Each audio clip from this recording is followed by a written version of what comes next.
The world just feels different, doesn't it? Harder, somehow, more unpredictable. For decades after the Cold War, we sort of settled into this idea of a peace dividend, moving money away from defense. Yeah, that assumption. But based on this stack of reports and analysis we've been digging into, well, that era seems definitively over. Well, that's absolutely the core message coming through all these sources, isn't it? They're saying the global situation has fundamentally changed. The threats are more serious, more unpredictable than, well, anytime since the Cold War ended. Exactly. So today, our deep dive is into the UK's answer to this new reality. It's the Strategic Defence Review 2025. Right. This is a pretty major thing. Externally led, kicked off by the government, and they're calling it a root and branch. Look at how Britain plans to keep secure at home and stay strong overseas. And we've pulled together quite a bit. Official papers, news analysis, even some of the online chat around it, trying to get the full picture. Yeah, and our job here is to try and cut through the noise for you, pull out the key insights. We want to understand the scale of what's planned, why it's happening now, and maybe look honestly at the challenges, the big hurdles. Getting you informed quickly and clearly, because the sources frame this as a real national effort that's needed. So the driver, as you said, is this explicit idea that the peace dividend, gone. We're in a new phase of competition, maybe even conflict. And the sources, well, they don't really mince words about the threats, do they? Russia comes up constantly as the immediate and pressing one. Yeah, immediate. The war in Ukraine is cited as, stark proof of their willingness to use force to disrupt things, plus the nuclear angle. And the reports stress that even with their ground forces maybe tied up or degraded right now, Russia's still a long-term sophisticated threat. Cyber, undersea stuff, info ops, maybe even Chembio. And that war economy point is interesting, the idea they could rebuild forces quicker than we might think if the fighting stops. Definitely. And what's striking is how they talk about China differently. Right. Not immediate in the same way, but a sophisticated and persistent challenge. That's the phrase used. Yeah, persistent. They flag the missile capability growth, some apparently able to reach the UK now, and the nuclear arsenal expanding, maybe doubling to 1,000 warheads by 2030. It's a huge number. So yeah, it's not just a European problem set, it's global. And then there are others mentioned: Iran, North Korea, regional disruptors, also with growing missile and cyber capabilities. Plus the daily cyber attacks happening right here in the UK, that's mentioned too. It all paints a picture of a much tougher world. Broader shifts too, right? Like multiple power centers, the old post-war consensus weakening. Yeah, multipolarity, great power competition is back. And the sources do note the U.S. focus shifting, particularly towards the Indo-Pacific. Which puts more pressure on European allies, including the UK, to step up on defense spending and capability. And Ukraine. Well, that war's taught some harsh lessons already, hasn't it? That high-end war against someone capable might not be quick. Absolutely. The need for endurance, for stockpiles, munitions, spares, everything, that came through loud and clear. And also how effective new tech, like drones, can be on the modern battlefield. Really changes things. Which leads us neatly into Britain's response to the Strategic Defence Review 2025. It's presented as a really comprehensive plan, a transformation effort. Secure at home, strong abroad. That's the tagline. And involving a whole of society effort, they say. A national thing. The bedrock of it all is explicitly NATO first. Right. The alliance is the starting point for how UK forces are shaped, equipped, trained.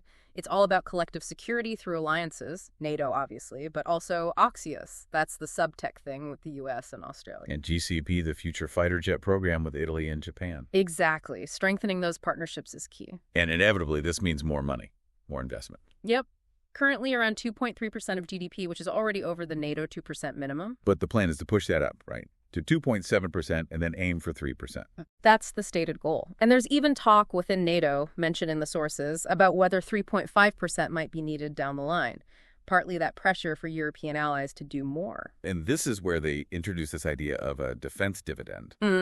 Deliberately flipping the old peace dividend idea on its head. Yeah, the thinking is to weave defense investment back into the wider economy. Yeah. They're talking £6 billion for munitions just in this parliament. Including $1.5 billion for what they call an always-on production line, keeping things ticking over. And building new factories. 6 new energetics and munitions plants in the UK, creating over 1,000 jobs, apparently. Right. And defense overall supports, something like 440,000 jobs across the country already? So it's being framed not just as military spending, but as a boost for British industry and jobs, linking security and the economy. Exactly. Now, the core military goal is transforming the forces into this integrated force. Integrated force, okay. Designed for 21st century war, trying to reverse that hollowing out the shrinking size and readiness that happened after the Cold War. Getting match fit again, essentially, and increasing lethality, combat power. Significantly.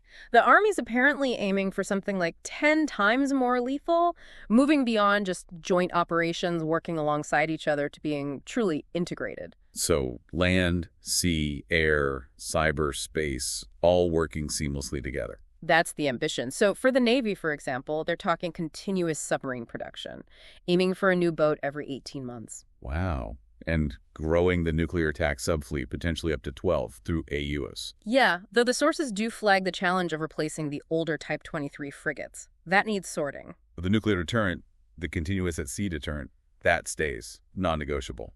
Absolutely. For the Army, the target is a minimum of 100,000 personnel, including 73,000 regulars. But a big focus on reserves, too, needing to expand them quickly if needed. Yeah, rapid expansion and mobilization of reserves is key. Ambition for a 20% increase in active reserves when the funding kicks in, probably in the 2030s. And technology, AI, drones, autonomy. Big focus there. Talking about a 20-40-40 mix, 20% crewed, 40% uncrewed, 40% autonomous systems. Developing restrike capability. Restrike. So, find the target, hit the target, fast and hard. Basically, yes. Connecting the finding and the hitting much more tightly. Yeah, the RAF. Next-gen stuff.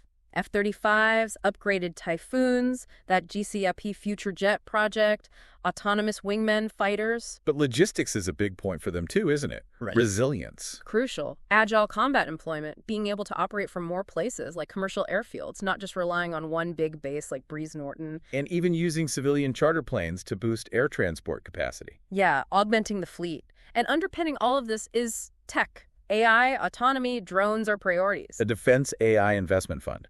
A defense uncrewed systems center. Yep. And trying to get a common digital backbone, a digital targeting web, working by 2027, so everyone can share data instantly. And they're really pushing it to new domains, too. Space resilience there. And cyber EM. Cyber and the electromagnetic spectrum. A new cyber EM command, taking a more proactive stance against those daily attacks, building up digital warfighting teams. Okay, but this isn't just about the military kit, is it? You mentioned that whole of society angle. Exactly. A big chunk of the review is about home defense and resilience, leading a national conversation so people understand the threats. And this is where it connects directly to you, the listener. Expanding cadet forces 30% more by 2030, maybe aiming for 250,000 eventually. Working with schools, too, so kids learn about the armed forces. Building that broader national understanding and preparedness. And protecting critical infrastructure at home.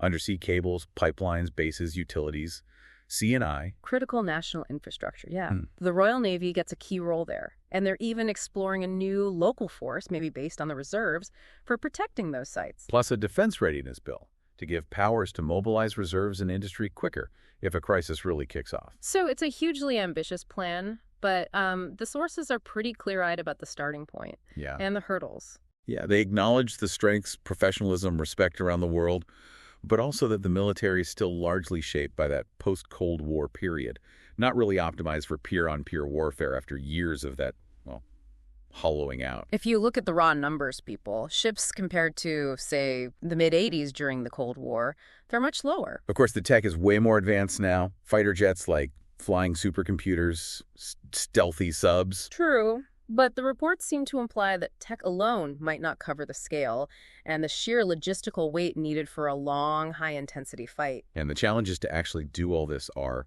significant. Personnel is a huge one. Massive. Recruitment, retention problems, driven by things like poor accommodation, morale issues, people leaving for better pay elsewhere. And you can't just magic up train people overnight, can you? It takes years to train sailors, pilots, technicians. Absolutely. Then there's procurement and industry, often described as slow, bureaucratic, stuck in old ways. Needs radical reform, they say. Yeah. Faster acquisition, quicker upgrades, getting new tech in rapidly. And critically rebuilding those stockpiles. Munitions, spares, fuel.